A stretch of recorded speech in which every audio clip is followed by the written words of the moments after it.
What's your favorite Atari game? I don't remember. I think it was like Commando or something. What about Pitfall? How do you feel about Ooh, Pitfall? Pitfall it was one of my favorites, yeah. So did you get Pitfall 3D? Damn, how'd you know? Not only did you get Pitfall 3D, but it also has one of our favorite voice actors, Bruce Campbell. I believe it got mixed reviews. It did get mixed reviews. With the Red Lucents, the Scourge imprisoned all of the Mokus and put a force dome over the city. The rift started closing. Hey, beautiful girl, suicide mission, I'm in. Another one of the growing pains, so to speak, from how when we went to 3D, it's like people were trying to figure out how to make 3D interesting and how should 3D games be played. Did they though? I mean, like, well, think about it. I mean, like the classic ones I always talk about are the Bubsy 3D, the Earthworm Jim 3D, to the point that we basically destroyed the series. Excuse me, swing the vine north by using that D-pad of yours.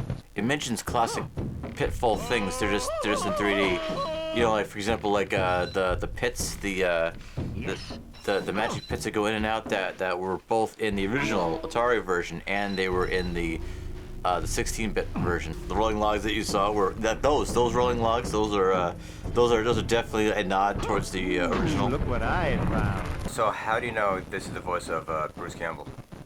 I think I read it in the Game Pro, to be honest. Again, for an early 3D game, it's not bad. It's certainly it certainly plays better than Aladdin. I can't remember if I borrowed the game or I rented it. I'm assuming I rented it, but I'm assuming that I didn't spend that much time on it because I distinctly remember thinking to myself, I don't have time. The Flashback sequel is another game that didn't survive the 3D transference. It's really amazing that this franchise lasted this long. If we made another Pitfall game now, I'm assuming it would be kind of like Tomb Raider. Well, it's probably what they wanted. This is more like 3D Battletoads, to be honest. The camera angle changed. Did you do that, or did it do it automatically? Because I didn't do anything. You know what? This is kind of like our review of Aladdin, because the PlayStation version of Aladdin, if you look really closely, you could tell that it was heavily influenced by like the Sega Genesis and Super Nintendo versions. Mm-hmm.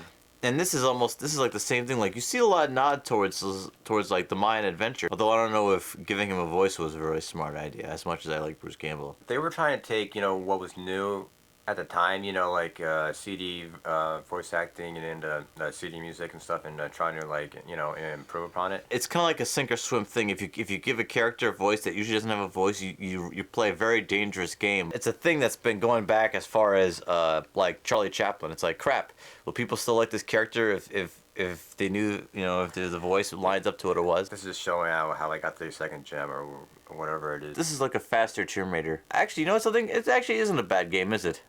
No, you see, that was what I was gonna say. Was that this got bad reviews, but why can't I grab that?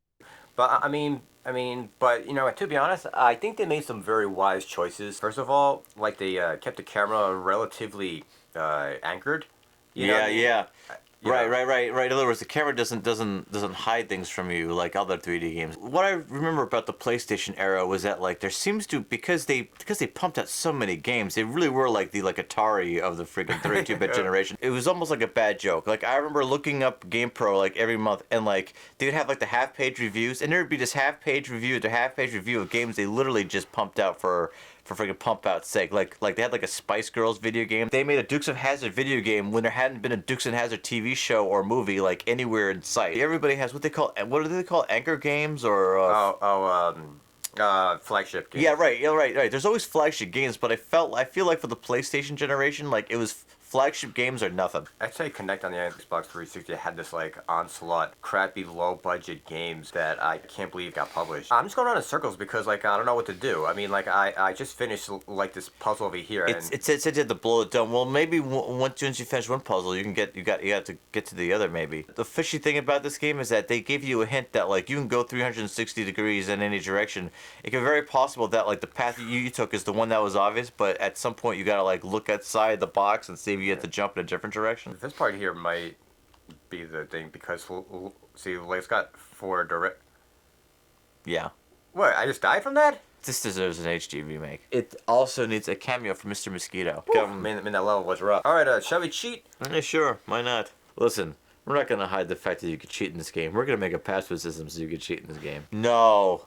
We all know where this is. CRANESBABY. Not everybody. Remember there was a South Park joke about this? And so obviously this was the first Pitfall. What made us smash hit was the fact that there was like 200 individual screens that you had to get through, and if you get past every one, or no, if you get the gold in every one, the game actually ends. What they absolutely should have done was that they should have had Bruce Campbell voice this. Bruce Campbell like voices things like, "Where am I? Oh man, not the alligators again." All right, let's see if this actually works. Oh, this is the last level. Like it's not even like the ending; it's the last level. I think I should do what you did, because I'm like, listen, I can't rent this out forever. Let me just yeah, right. Here's the challenge. What is a good PlayStation game or what's a PlayStation game that you enjoyed when you were a kid that wasn't part of the mainstream, right? Like when all your friends were playing Tekken and Metal Gear and Crash Bandicoot, what was the game that you and or your friends, or with your friends, did you actually enjoy? What was your guys' personal favorite?